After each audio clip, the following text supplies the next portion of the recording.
See ലെവലിൽ നിന്ന് 3500 അടി ഹൈറ്റിലാണ് നിൽക്കുന്നത്. നേരെ താഴെ ഒരു അമ്പലത്തിന്റെ ഗോപുരം കാണാം കേട്ടോ. ആ അമ്പലത്തിന്റെ പ്രത്യേകത കന്നിമാസത്തിൽ 5 ശനിയാഴ്ച മാത്രമേ തുറക്കത്തുള്ളൂ.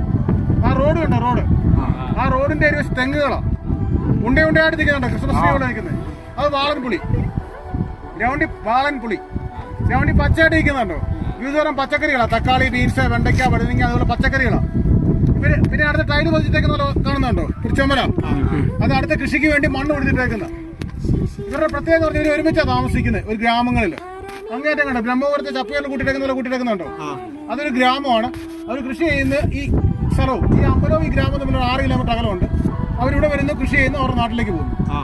ഇനി മുന്നോട്ട് പോയി കഴിഞ്ഞാൽ നമ്മുടെ ലെഫ്റ്റ് സൈഡിലേക്ക് ഒരു സ്ഥലം കാണാം കേട്ടോ, ഒരു ടൗൺ കണ്ടോ, പണ്ണപ്പുറം എന്ന് പറയും. നമ്മുടെ സംഗീത സംവിധായകൻ ഇളയരാജ അദ്ദേഹത്തിന്റെ ജന്മസ്ഥലം. പിന്നെ മുന്നോട്ട് പോയി കഴിഞ്ഞാൽ ഒരു സ്ഥലം കാണാം, തേവാരം എന്ന് പറയും. പച്ചക്കറികൾ കേരളത്തിലേക്ക് ഏറ്റവും കൂടുതൽ കയറ്റുമതി ചെയ്യുന്ന സ്ഥലം.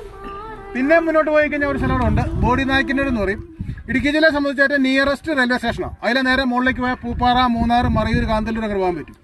ഏറ്റവും ലേറ്റസ്റ്റ് ന്യൂസ് എന്ന് പറയുന്നത് ഈ മല കണ്ടോ, ഈ മലയുടെ അപ്പുറത്ത് അരിക്കൊമ്പ് എന്ന് പറഞ്ഞ ആനക്കെട്ടുണ്ട്. അരിക്കൊമ്പ് എന്ന് പറയുന്നത് ആന ഇപ്പം നേരെ നമ്മുടെ ഓപ്പോസിറ്റ് മലയുണ്ട്. ഈ മലയിൽ രണ്ടാമത് വേറൊരു മലയുണ്ട്, ആ ഒരു മേഘമല എന്ന് പറയും. ആ മലയിലേക്ക് കൊണ്ടുവിടുകയും അവിടെ നിന്ന് പതുക്കെ കമ്പം എന്ന് പറഞ്ഞ ടൗണിലേക്ക്, മുന്തിരിപ്പടം കണ്ടില്ലേ, ആ ടൗണിലേക്ക് വരികയും അവിടെ നിന്ന് പതുക്കെ തിരുനെല്വേലിയിലേക്ക് പാഴ്സലുകയും ചെയ്തു.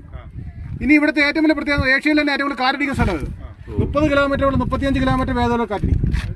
ഇനിയൊരു പ്രത്യേകത പറഞ്ഞാൽ കേരളത്തിൽ ആകെ 2 ഇടത്തുള്ള കാറ്റടിപ്പാടം. ഒന്ന് രാമക്കൽമേടും മറ്റൊന്ന് പാലക്കാട് കഞ്ചിക്കോടുമാണ്. ഇനിയൊരു പ്രത്യേകത ഉണ്ട്, ഏഷ്യയിലെ തന്നെ ഏറ്റവും വലിയ ആർച്ചാമ ഇടുക്കി. അത് പണിതിരിക്കുന്ന 2 മലകൾ തമ്മിൽ ബന്ധിപ്പിച്ചാണ്, കുറവൻ മല, കുറത്തി മല. അതിന്റെ സ്മരണയ്ക്ക് വേണ്ടി ഉണ്ടാക്കി വെച്ച ശില്പമാക്കാണ് കുറവൻ കുറത്തി സ്റ്റാച്ചു കണ്ടോ. അതിന്റെ ശില്പി എന്ന് പറയുന്നത് നമ്മുടെ പാലക്കാട് മലമ്പുഴ കൃഷിയില്ലേ, അതും ശംഖുമുഖത്തെ മത്സ്യനെയൊക്കെ ഉണ്ടാക്കിയ കാനായി കുഞ്ഞിരാമല്ലേ, അദ്ദേഹത്തിന്റെ ശിഷ്യൻ ജിനൻ എന്ന് പറഞ്ഞ അദ്ദേഹമാണ്. അദ്ദേഹം ബാലരാമപുരംകാരനാണ്. തൊട്ടടുത്ത് തന്നെ മലമ്പുഴയ്ക്ക് വേഴാമ്പിൽ വാച്ച് ടവർ ഉണ്ട്.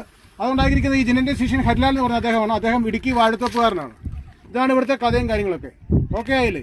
ഇഷ്ടപ്പെട്ട നമുക്ക് അടുത്ത് അവിടെ പോയിട്ട് വേണം ഒരു ഗ്രൂപ്പ് ഫോട്ടോ എടുക്കാം. എന്നിട്ട് നമുക്ക് നമ്മുടെ നാട്ടിലേക്ക് തിരിച്ചു പോകാം. നിങ്ങൾക്ക് സാറന്മാർക്ക് സിംഗിൾ ഫോട്ടോ വല്ലതും